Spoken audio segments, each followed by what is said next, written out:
I want to talk about BET.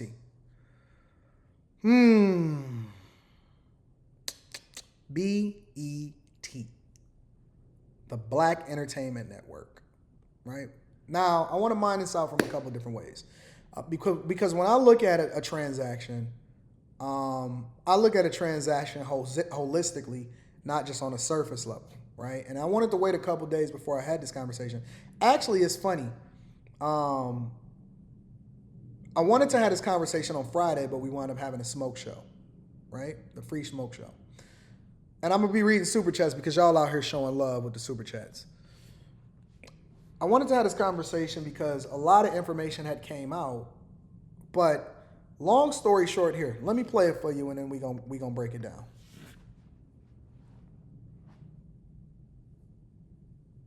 It's like taking a long time to go, ain't it? Welcome back. A possible shakeup in the media world. Paramount Global is reportedly weighing a sale of BET Media Group, which is comprised of BET Cable Network and studio streaming services BET Plus and cable network VH1. Yahoo Finance's Ali Canal has the details. And Ali, we've seen a lot of these moves. Maybe there's a little bit of consolidation going on in the industry. What are the details here? There are talks of consolidation. That has not happened yet. This is a report from the Wall Street Journal. I did reach out to Paramount for comment. Did not hear back at this time, but a potential majority stake sale for BET Media Group would be pretty significant. Because if we take a look at this umbrella, you have the BET channel, VH1, BET Plus. Tyler Perry is one person of interest that is reportedly in talks for that majority stake. Perry does have a current deal with Paramount that he struck in 2017. That's said to be ending soon. Many of his movies and TV shows air on the BET channel, so this type of partnership would make sense. But there are... So let me give you a little bit of the skinny, and then I'm also going to break down why I like or don't like certain aspects of this whole deal, right? Now, Tyler Perry, shout out to the painted on hairline. I rock with it. Listen, when you killing the game the way Tyler Perry is killing it, you can paint as much hair on your head as you want to. We don't have no smoke for Tyler. God bless the Tyler Perrys of the world, because this dude is just, from a business acumen perspective, this dude is the GOAT. He is definitely one of the GOATs. Now, there's several different names that's being mentioned in this. One name that I read this morning specifically was Puffy, right? And I'm going to read you the article really quickly. Where is it at? Puff. Sierra. No, we don't feel like talking about Sierra. Sean Diddy Combs throws his hat in the ring for the BET stake. All right. It says there's another potential bidder for Paramount's BET businesses. Music mogul Sean Diddy Combs is exploring the opportunity to acquire a majority stake in the business, which includes BET, VH1, and BET Studios, and the streaming service BET Plus. Combs joins an increasingly crowded field of potential buyers or possible buyers that includes the current BET partner and producer, Tyler Perry, as well as the Weather Channel owner, Byron Allen. All right? So, let me tell you the fundamentals of why Paramount, because before we even start talking about, oh man, I hope Sean Diddy Combs buy it, or I hope another black man buy it, or Tyler Perry or whatever. And I know that Tyler Perry is probably doing his due diligence, right? But let me tell you how I see it from my perspective, okay? Paramount is selling, and whenever somebody is trying to sell an asset, you have to ask why. Now, it's much different than Disney buying Fox's assets, because Disney wanted certain aspects of Fox. They wanted Avatar, they wanted The Simpsons, right? They wanted the exclusive rights to these particular assets because they had to build up their streaming library, especially with the streaming wars that were at hand, so that they can better compete against Apple Plus and Netflix. Now, hear me out, y'all. I'm giving you the game not based off of how I feel or whether or not it's the Black Entertainment Network. I'm giving you the skinny on the why behind why Paramount, in my opinion, is looking to offload this so that you can make a more informed decision. And I'm giving you this game because I want you to look at life differently. I want you to look at life differently, okay? So, it's a couple different factors here. Again, the way that Disney bought Fox in order to buy those assets, in which, in order to have that deal go through, they were forced to sell Fox Sports and things like that so that they wouldn't have a monopoly because they already owned ESPN. But they wanted to build up their content library so that they can get a jump start. And they took on a whole lot of debt to do it, which I disagree with, and I don't think that they should have bought the library. But they took on a whole lot of debt in order to do so, and they actually struggling as a result of it. And Disney is in the process of laying off a whole lot of employees because they're going through an Armageddon with regard to profitability in the company and debt payments that are coming due very, very soon. So it's not always a good thing just because you're buying something. You could overpay for it, and you could possibly not get a return on your investment if you don't figure out how to monetize it fast enough. So fast forward over into this whole new deal with Paramount. Now, one of the things about Paramount that's unique is that Paramount is in a weird position in which they're trying to shore up their business finances, especially considering that the streaming wars is very brutal, and there's only a few players that can actually even compete in the streaming wars, and I'm gonna tell you who they are. You have Apple Plus, because Apple's business model is not only supported by streaming, but they're able to make inroads into streaming by using revenue and resources from other profitable aspects of their business. You got Amazon. Amazon can do other things that other companies can't because Amazon is largely profitable based off of Amazon Web Services, which allows for them to start investing and diversifying their portfolio. You got Netflix. Now, Netflix is in a weird position because they're in a very good position, but it's weird because Netflix doesn't have another company that's backing them or another aspect of their business that's then supporting them. Netflix's business revenue model was largely based off of now advertisements because advertisements is going to come in for a lower tier model and subscription services. But the one thing that's working on behalf of Netflix is that Netflix was first to the streaming war. Netflix is the leader by far, and when you talk about streaming, the first thing that you think about is Netflix. And then last but not least, you have Disney Plus, okay? Disney Plus is the other player, but Disney Plus is in a weird position because they don't have the content library mixture that people want to see, because when you think of Disney Plus, you think of Marvel, but you don't think of all that other type of stuff, like Fox's assets that they can't really use on Disney Plus's platform without finding some way to integrate it to where people actually can substantiate, yo, my kids can watch this and they don't need to be able to be censored, but then it can't operate in the same way as Netflix, right? You got other smaller players that I think is even better than all of these platforms, which includes HBO Now and HBO Plus. You got the Peacock Network, which is largely struggling if you really understand in the streaming wars. But Paramount is in a unique position, right? Because TV is dying. TV is still profitable, but TV is dying, okay? And I'm breaking this down from a financial perspective for y'all so y'all can understand it. TV is dying. And you got all of these different people and all of these different companies that's trying to create a Plus app for you to subscribe to, but they're competing for a limited amount of dollars because then it becomes just as expensive as cable was, which is one of the reasons why we cut the cord in the first place, because we had all of these different channels and we didn't use them and we was overpaying for services because it was a monopoly on the industry. And so what Paramount is trying to do is offload different things that's not really profitable for the company. So while y'all look at things and say, well, 4 black people FUBU, 4 black people buy us, I'm looking at it and saying, now y'all saying Hulu, but Hulu was largely owned, if I'm not mistaken, by Disney also. So it's an offshoot, right? Hulu was owned by Disney also. So when I say Disney, I'm also taking in the ESPN network, I'm taking in Hulu, and I'm taking in all of that. So all of that is under the Disney umbrella, and they still trying to figure out what to do with all of that content library because they got too much, and they don't know what to do with it. But when you talk about Paramount, they're looking to offload the BET. Now, BET Plus was established once they brought Tyler Perry into the fold, because Tyler Perry is one of the people that actually helped to re-energize a little bit BET as far as bringing him a core audience with all of the different shows that he was producing. Now they're trying to offload the whole BET VH1 conglomerate. And since Tyler Perry is largely already a partner based off of his ability to be able to produce shows with him, he's positioning himself in order to possibly buy the entire network. But take into consideration, right? You're still competing for a limited set of eyes in a dying industry. And how many people really even own BET Plus?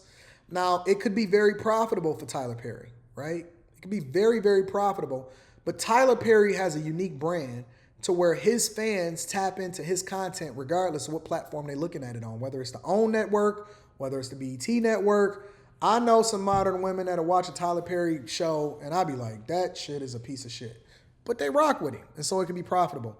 I don't like Byron Allen throwing his hat into the ring because all he gonna do is sue you in order to make sure that you on the care, allegedly.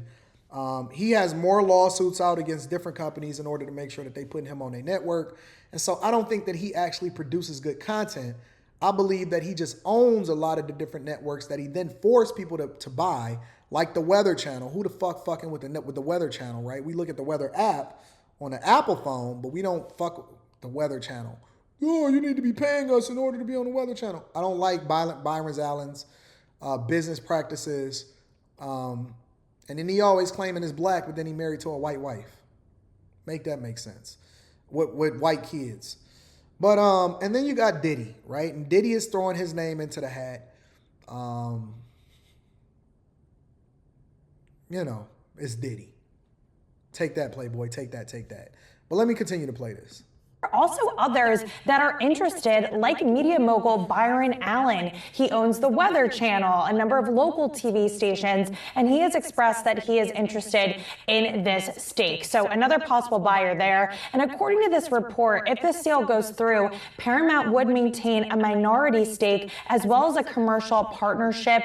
But speaking of minority investments, it's pretty interesting here with BET because within that umbrella that I just mentioned, there are minority stakeholders. So Rashida Jones, for example, she's a stakeholder of BET Studios. Tyler Perry, he's a minority investor of BET Plus. So even if Paramount wanted to take BET Plus and merge it with Paramount Plus, like we saw recently with Paramount Plus and Showtime, these minority stakeholders would complicate that. So we'll see. And guess what? The reason that they merging it is because people are not buying the individual apps on their own. They're not subscribing to these individual apps on their own.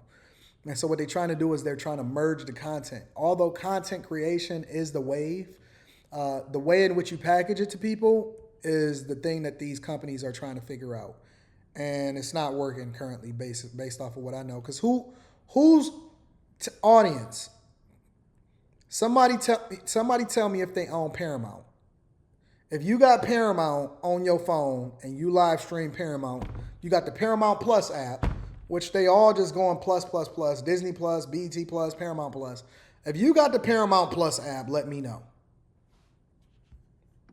If anything happens, but right now, this is early days, early discussions, nothing official at the moment. So why would they want to sell it then? Is it because of the complications of integrating it further into the business? I mean, what's the value of this? Do we even have any idea? What can you tell us? Well, Paramount is at this critical moment right now. They're really evaluating all the assets of their business. They're really evaluating their strategy moving forward. And I think number one is cash. Paramount wants cash. They want to really build up Paramount Plus, fund that streaming service. I will say that right now, interest rates and borrowing costs are very high. This is a very difficult deal-making environment. What did I just say earlier in the stream?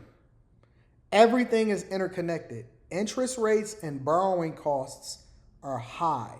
They need to raise money in order to continue to compete with these streaming networks. Paramount, if I were the Paramount CEO, I would not take the same strategy as everybody else. If I were the Paramount CEO, I would be not trying to spend money on building out these large networks. I would be spending more time trying to create unique content that I can then license out to everybody else, because the barrier to entry is much lower and you can wait for costs to go down and you don't have to raise money and sell off assets in order to do so. I would have a completely different strategy than a lot of these other companies, but let's continue. So I think that could be one potential threat to a deal happening right now. Maybe it would delay it a little bit, but Paramount did buy BET in 2000 for $2.3 billion. They're going to want to sell it for more than they purchased, but whether or not they'll be able to do that in this environment, I'm not quite sure as of yet. So largely, I think it's going to be a weird thing to justify unless you can get it at a certain cost. Unless you can get it at a certain cost and you're able to leverage it and market it more effectively so that you can actually make a lot of money from it, And it also comes along with the large previous content library that you can then use and make money from that also. I don't know why every black person just wind up going into trying to buy the black thing just because it's black. It has to make financial sense for me personally. I don't see it. I can't see why it's a justification in order to try to leverage. And unless you can leverage it, you got a strong plan for the future as a result of it. And you can make a lot of money in an interim and long term, and it doesn't cost you a lot of money in order to build that or support it. I can't see it.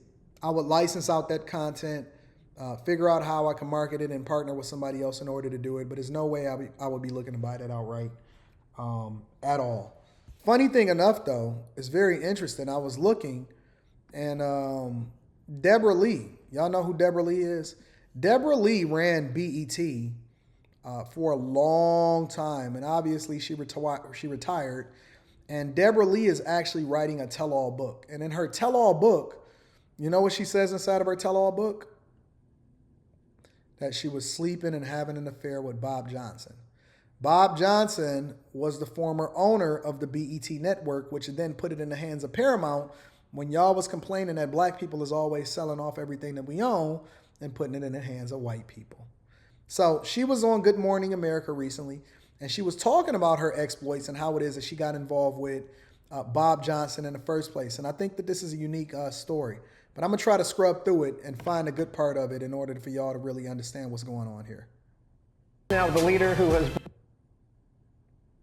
anything I dreamt of, but now that I've done it, I loved it, and people come up to me and thank me for doing it, and I wanted them to know it is possible. And you're so candid in talking about the triumphs and trials and the challenges, and you really want to help, especially women in the workplace. Right. You talked about your working and personal relationship with your former boss at BET, Bob Johnson. Right. So what is your advice about that, the power dynamics for women in the workplace? Right. First of all, before we hear her talk about it, I don't want to hear nothing else from y'all that's sitting here telling me about how women, hardworking women, is just working their way up to the top. Take, for example, CEO Debra Lee. She ran the BET network all of these years, and she worked her... No.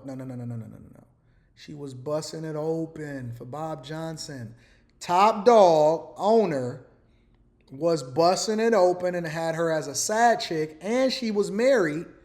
A married woman, listen, y'all leaders, the ones that y'all celebrate the most, is out here. Y'all CEOs is doing the Corinne Steffens and doing a tell-all book about how her husband was waiting at home at night for this chick while she was running around with Bob Johnson, because Bob Johnson had the bag and she was being promoted and working her and sleeping her way up to the top, allegedly, according to my opinion, right? Sleeping her way up to the top because Bob Johnson had her over late night busting it open. Yeah, I don't want to hear nothing. Don't tell me about how it is that y'all working y'all way up to the top. Debra Lee, who was on the forefront of the BT network and was running it all these years, was taking the whole thing. Was taking the whole thing from the former Bobcats owner. Well, I wanted to tell that story because the power dynamics are so important in a relationship, and especially if you're having a relationship with someone you work for. Right.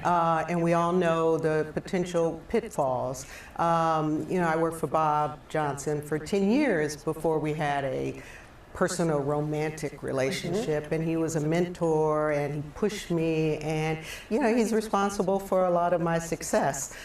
We did have a relationship while we were both married. We ended up both divorced, and then people knew about the relationship.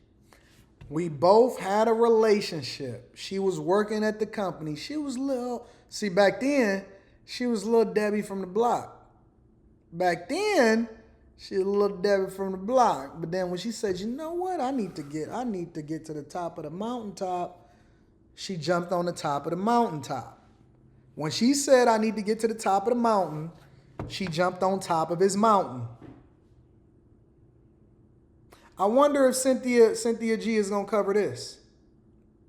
Because Cynthia G can't wait to talk about whoever is at the top of the food chain about who was Bussy, who's Dusty, and who slipped their way to the top versus how strong and resilient black women are. And black women are so resilient, and all they have to do is continue to work while there's some Dusty that is taking her down and getting the passport bras. Can I get an amen? I wonder if Cynthia G is going to talk about Debra Lee and have her on her platform about how it was that Bob Johnson was busting it open. I wonder. What do y'all think? Do y'all think that Cynthia G is going to cover this? No? You don't think that Cynthia G is going to cover this? Because Debra Lee is a strong black woman, and it doesn't matter that she actually was leaving her husband and having an affair with another man who was promoting her to be CEO of his company.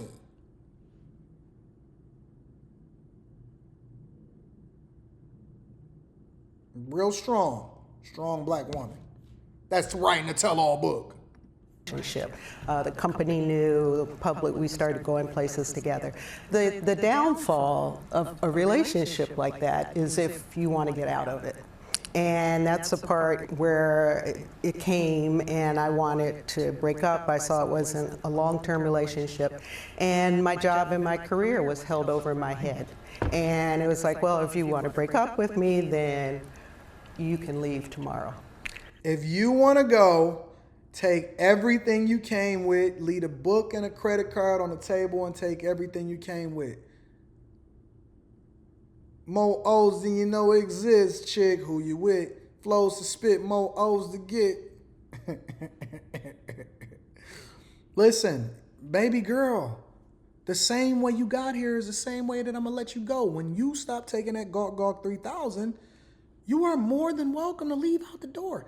And listen, I don't feel sorry for her because it was another strong black man. It was another strong black man that probably was better suited for this position, but she felt comfortable enough to do what she had to do to get what she wanted. And so the same way that you came in is the same way that you go out. You don't start to get special privileges all of a sudden just because you feel a certain type of way. You was sleeping with him the whole time. And so now that you're sleeping with him, don't start talking about workplace dynamics and all of this other type of stuff. You felt comfortable enough to leave Joe Johnson at home, waiting for you with a pillow, crying over you, and go and get with Bob Johnson. Joe Johnson wanted you. Bob Johnson wanted your mouth. Joe Johnson wanted you. Bob Johnson wanted your mouth. And so when you was like, okay, well, you know what, I want to get out of this relationship. And he was like, okay, well, I guess you want to get out of your contract. I guess you want to get out of your contract. It might be time for you to retire, Debbie from the block, little Debbie Lee. Debbie Lee. I bet you he gave her a nickname. Hey, Debbie Lee. Hey, Deb. Deb. What, Deb? What you doing? Girl, get on over here. Start undoing his belt, pulling his pants down. Yeah, I got a new promotion and a raise for you. How bad you want this review to go? How good you want this review to go? Okay, Deb. She was just like Jada Pinkett on Set It Off. Nate, I'm in the bind, Nate.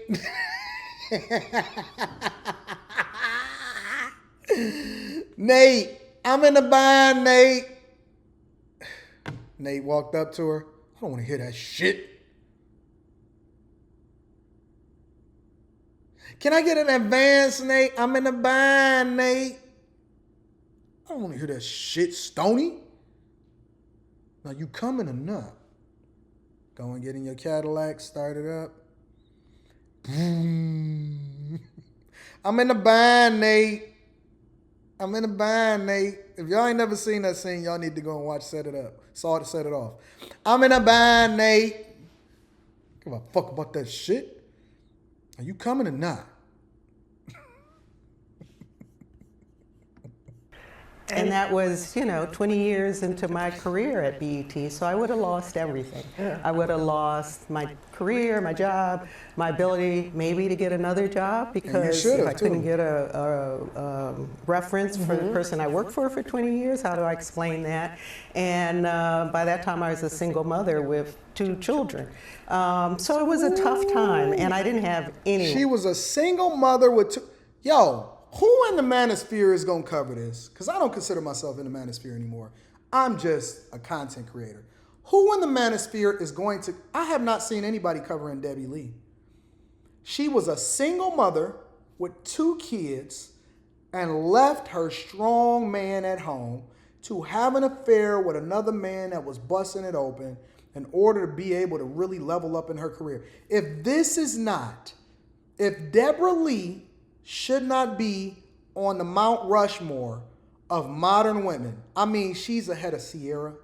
She's ahead of Brittany Renner. She's ahead of Bernice Burgos. You're looking at her now because you're looking at an aged Debra Lee with the frizzy hair. But let me tell you something.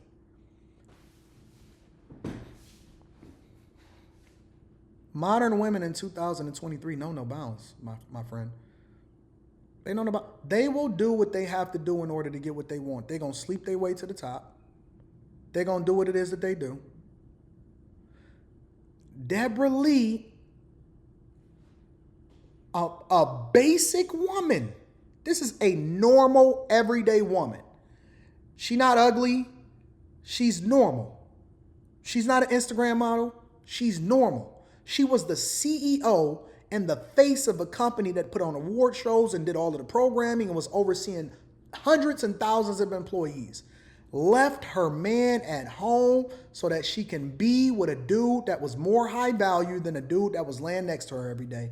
And she took her 2 kids with her and risked it all and won. Risked it all and won.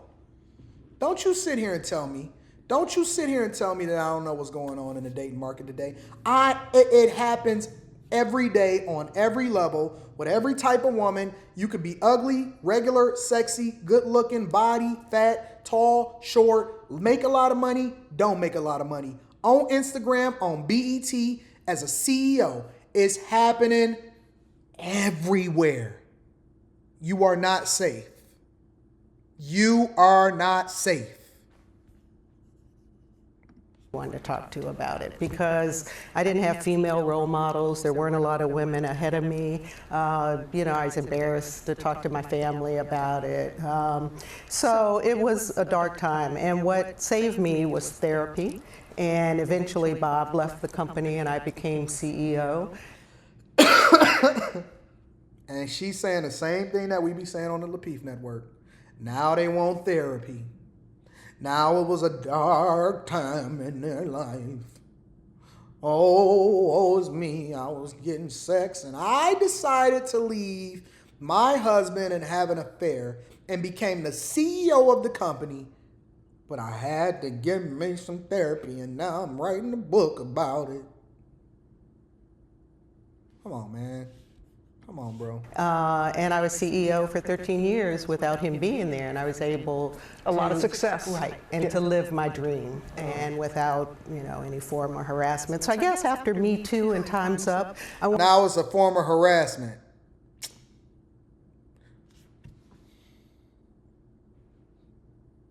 What was that meme where they did like this? Come on, fam. Stop it, Debbie. Debbie, stop it.